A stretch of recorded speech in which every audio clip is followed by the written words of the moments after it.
कुछ फिल्में सिर्फ एंटरटेन नहीं करती, वो हमारी एक्सपेक्टेशंस को ही एक नई डायरेक्शन दे देती है। धुरंधर एग्जैक्टली वही फिल्म है जो कि स्पाई थ्रिलर के जॉनरा में एक बार सेट करती है।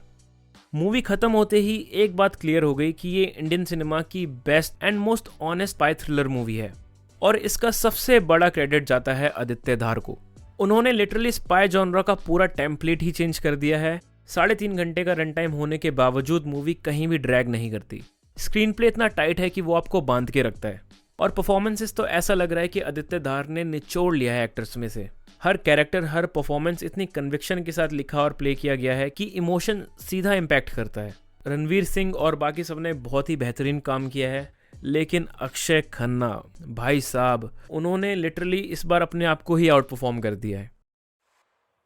रहमान डकैत की दी हुई मौत बड़ी कसाईनुमा होती है। और ये बात भी फिल्म की काफ़ी अच्छी है कि फिल्म किसी एक इंसिडेंट से इंस्पायर नहीं है। एक तरह से इन्होंने मल्टीपल इंसिडेंट्स से इंस्पायर होकर उसको सम अप करके अपनी एक फिल्म बनाई है। तो धुरंधर पूरे स्पाई थ्रिलर के जॉनरा को बदलने का कैसे पोटेंशियल रखती है, आइए जानते हैं इस वीडियो में।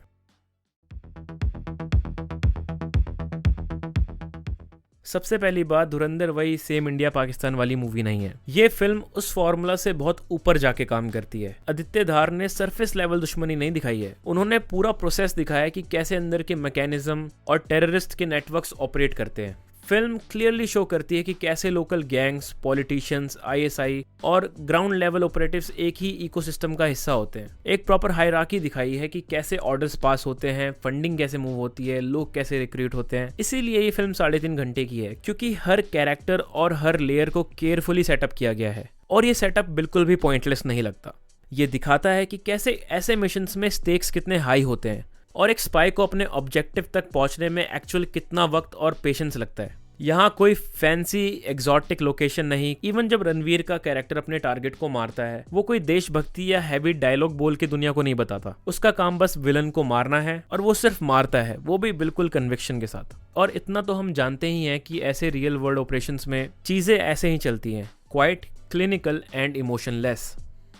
और सबसे इंपॉर्टेंट, फिल्म ये समझाती है कि जो टेररिस्ट अटैक्स इंडिया में होते हैं उनका इम्पैक्ट सिर्फ हेडलाइंस नहीं होता, सिस्टमैटिक कॉन्सिक्वेंसेस होते हैं। तारीफ करनी पड़ेगी इसके राइटर्स और स्क्रीन प्ले की कि वो डेप्थ में गए हैं, जो कि काफी इम्पैक्टफुल बना देता है फिल्म को।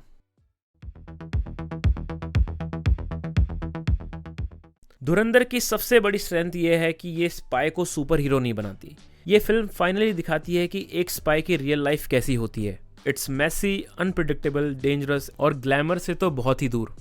यहाँ आपको स्लो मोशन एंट्रीज नहीं मिलेगी, कोई हेलीकॉप्टर से उतरता हीरो नहीं मिलेगा, या वो फालतू के कपड़े या ओवर द टॉप एटीट्यूड नहीं। धुरंधर इस फैंटेसी से तो बहुत ही दूर है। रणवीर का कैरेक्टर सुपरमैन नहीं है, वो पिटता है, जख्मी भी होता है, उसको हर सिचुएशन में एडवांटेज भी नहीं मिलता और उसको कोई मैसेज भी इंडिया में कन्वे करना होता है तो वो कैसे person to person, layer by layer जाता है।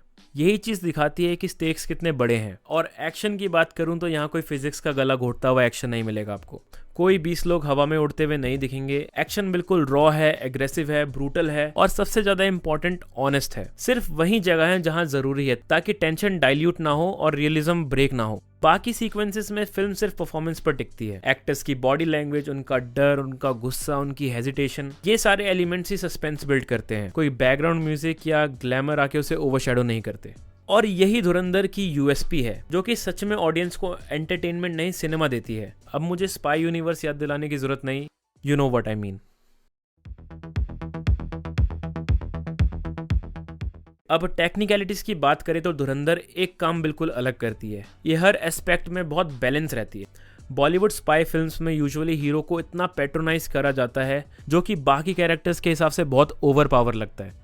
बट धुरंधर में यहाँ जो कैरेक्टर सीन में है वही सबसे इम्पैक्टफुल है। कोई किसी को ओवरशैडो नहीं करता क्योंकि कास्टिंग ही इतनी बढ़िया है। हर एक्टर अपने रोल के वेट को कैरी करता है, इसीलिए सारे सीन बहुत ही बैलेंस लगते हैं। सारे एक्टर्स ने सच में बेहतरीन काम किया है, पर अक्षय खन्ना ने इस बार लिटरली सबको आउट क्लास कर दिया है।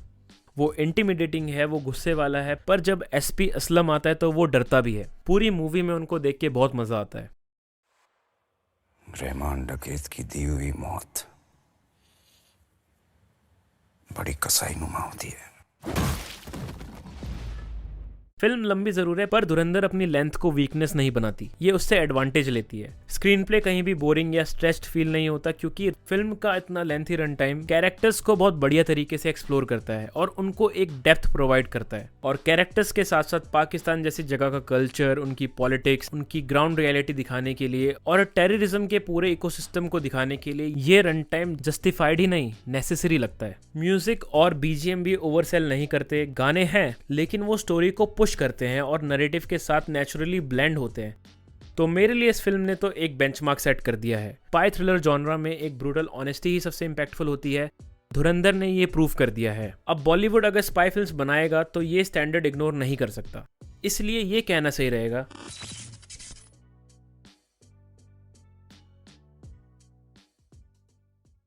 वीडियो को लास्ट तक देखने का आपका बहुत बहुत शुक्रिया। बाकी वीडियो कैसा लगा और आपके क्या ओपिनियंस है प्लीज कमेंट्स में जरूर बताना, एंड सब्सक्राइब करो ऐसी वीडियो पसंद आती है तो। चलो फिर, keep watching Sasha frames for the love of cinema.